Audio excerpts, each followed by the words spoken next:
If you invest in stocks, cryptos, gold or any asset for that matter, what is that one thing that drives you to invest in a particular asset?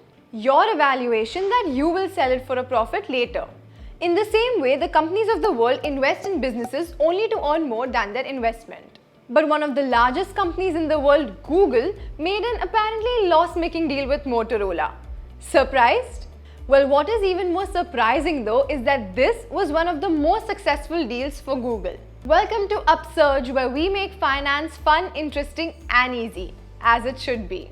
In this video, let's drop into a conversation between two friends, a finance wizard and a curious mind, to understand how Google made a successful deal that appeared stupidly loss-making to the world on the face of it. And by the end of this video, you will understand the importance of valuations that will help make any investment deal a success, be it your stock market investment or a VC startup investment. Hey, I don't think finance is made for me. When even a giant like Google can make mistakes in investment and incur heavy losses, who am I to even learn about finance and expect fortunes? Well, that's not a good argument. You know that as well as I do. And what are you even talking about? Which deal made Google incur a massive loss? This is the first time I believe I am teaching a finance wizard like you. Haven't you come across the Motorola deal? In 2011, Google bought Motorola Mobility at $12.9 billion in cash, and in 2014, it sold Motorola Mobility to Lenovo at $2.9 billion. Isn't that a terrible deal? Oh well, it does appear so. I don't blame you for that. But the devil is in the details. And it's a good thing you're a curious mind. Let me explain how concealed in this apparent loss was one of the most successful deals. And by the end of this explanation, you will understand why finance is important to corporates and to you alike. Before we jump onto the core part, let's understand the context. Why the deal? Mostly known for its search engine, I'm sure that we all know that Google is much more than that. Even though Google initially started as a search engine, its rise to the top throughout the decades has been powered by key partnerships, mergers and acquisitions. As one of the largest technology companies, it provides multiple products and services such as Drive, Maps, Gmail, Google Play Store, YouTube, Chrome, Meet and many others. These are then accessed by billions of people and businesses around the world. But one of the most important amongst them is the Android software.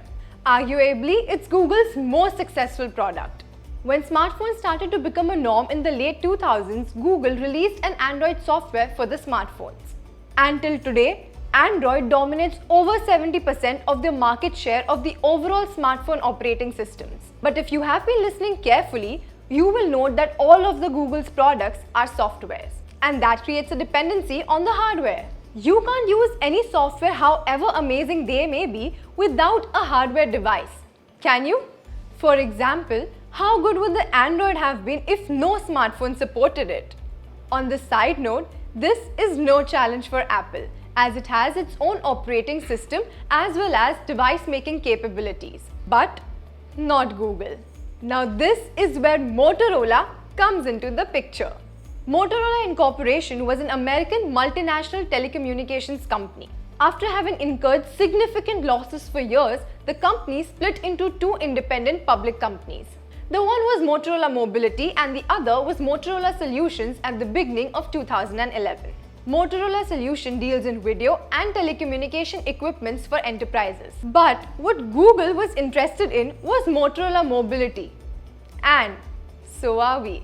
Motorola Mobility deals in consumer electronics and telecommunications and is also very well known for its smartphones and other mobile devices. Now that you get the context, let's move on to the very interesting details of the business deal between Google and Motorola Mobility.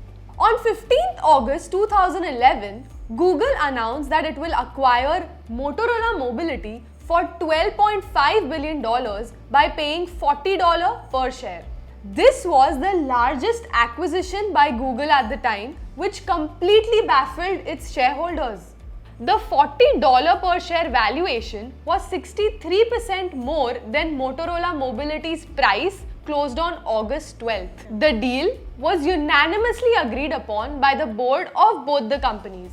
And as with any business deal, it took months to get regulatory approvals. And finally, in 2012, the acquisition of Motorola Mobility by Google was approved. Motorola Mobility continued to be run as a separate company from Google, although with the control of Google now. The acquisition of Motorola Mobility by Google is called a vertical merger, which means the integration of companies at different positions in the supply chain to produce a common product. In simple terms, it is a merging of two companies that work on different parts of a common product.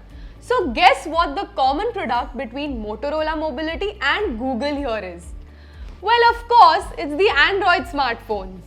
Google's role was to provide the Android software, and Motorola Mobility's role was to provide the smartphone's handset. Well, that sounds logical. Google produces software and Motorola Mobility produces hardware. So it's easily a match. Yes, that's what Google thought. Specifically, there were three reasons for the acquisition. First was the growing smartphone market. There was an extraordinary rise in the number of smartphones sold after 2010. And obviously, Google did not want to be left behind in this wave of a technological revolution. It observed the potential of smartphones and wanted a quick jump in. The acquisition of Motorola allowed Google to do exactly that, as Google did not have to start from scratch and could use the expertise of Motorola in hardware manufacturing. Instead of watching from the sidelines, acquiring Motorola brought Google directly into the battle of smartphones. The second important reason is far more fascinating in my opinion. It was the domination of Samsung as the Android's customer. Google was quick to realize that an operating system isn't worth it at all without a mobile handset to use. This was the time when Google's Android sales were dominated by around 50% by Samsung. And as any business person would see it instantly, it was a major threat. The overdependence on one or a few customers is not good for a business. The threat posed by Samsung was recognized by Google. Google knew that if Samsung decides to develop its operating system, which it actually tried to, or just move to another OS, it would be a huge loss to Google. So Google wanted to make quick efforts to change the situation and have the upper hand again. By acquiring Motorola, it directly entered the Samsung-dominated smartphone market and mitigated the risk of Android going obsolete in the absence of hardware devices. Another crucial risk to Google was that its Android partners had begun to alter the Android software according to their tastes, preferences, and user interface. Primarily, and as the biggest Android user, Samsung made several changes to the Android interface. It changed several icons of the video, music player applications, and also made some changes to the notification bar. It was made possible by Samsung's TouchWiz, which was a skin developed by them to paint over the pure Android software. The skin affected Android's performance by slowing it down and also wasted some storage space. So, by making their own smartphones with Motorola helped Google provide a pure Android system to its users, which can showcase Android's technological advancements. Google's entry into the smartphone market also warned other Android using phones to not alter too much of the Android software. The third reason is what Google is especially known for. It's the innovation capabilities. Motorola Mobility has been in the business of innovation in communications technology since 1950s. The company was responsible for making the world's first portable mobile phone. As an age-old player, Motorola Mobility had several patent rights and property rights with them too. Google had several creative ideas to improve its software and make it more advanced. But it wasn't possible due to a lack of its hardware manufacturing ability. The acquisition allowed Google to expand its software and implement all its creative ideas to the fullest, since it had control over Motorola's hardware technology.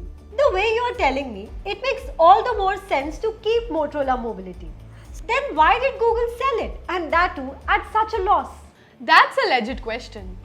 At the beginning of 2014, Google announced the sale of Motorola Mobility to Lenovo, the Chinese tech giant, for $2.9 billion. A major reason for this is that Google realized that in the smartphone manufacturing arena, the margins are very less. The more the competition, the lesser the margins. So, unless Google became a dedicated electronic manufacturer, it wouldn't achieve success. And to be honest, I can't imagine Google to be a manufacturer. Can you? Secondly, Google's entry into the smartphone arena pushed the existing smartphone makers to make their operating systems. As a result, Samsung created Tizen and LG created WebOS. And as we know Google to be, it prefers monopoly over competition. Besides, during the same time, that is the beginning of 2014, Google and Samsung entered into a deal to tone down alterations, refocus on core Android apps, and avoid unnecessary customization. So, there was no reason for Google to compete in smartphone manufacturing anymore, while also inviting competition in the operating systems. Therefore, Google restored its neutral position in the market by just selling Motorola Mobility and operating as an excellent OS provider. You do make strong points both ways. Fine, I'm convinced that it was a good idea to sell. But why at such a loss? Was the sale a loss to Google? Let's check the math. On the face of it, the sale of Motorola Mobility would look like a loss of approximately $10 billion to Google. That too in mere 3 years? But delving deep into the details tells you a different story. Let me explain. When Google acquired Motorola Mobility for $12.5 billion, it also acquired cash worth $3.2 billion and deferred tax assets worth $2.4 billion.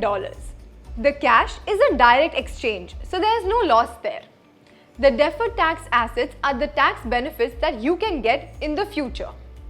So in the simple terms, Google does not have to pay $2.4 billion of tax in the future, which is an indirect benefit. So subtracting both these amounts from the acquisition price brings down the net acquisition value to $6.9 billion. Now, apart from smartphones, Motorola Mobility had also brought in the capabilities to manufacture other electronic devices, such as set-top boxes. Obviously, since Google wasn't interested in that, it was sold off for approximately $3 billion. Subtracting these amounts brings down the acquisition value to $3.9 billion. Now, that doesn't seem too far from the sale price of $2.9 billion, does it? But I agree. There still appears to be a difference of $1 billion. This isn't a loss though. It's the price paid for one of the most important stuff for a technology company, the patents.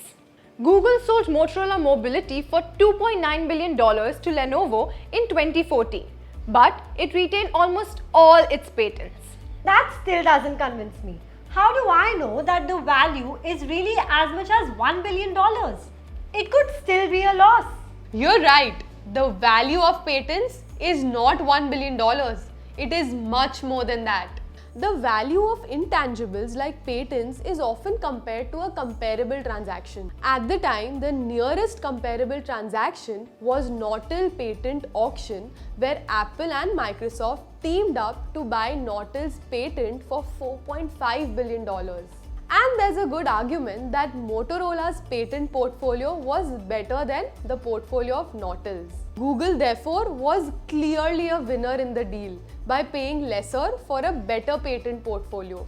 In conclusion, it worked out best for Google. That was incredible. Understanding finance helps you look at things differently than what appears to a layman, be it business decisions or personal finance decisions. That's so true. I'm glad you are motivated to learn more about finance. And hopefully you are too.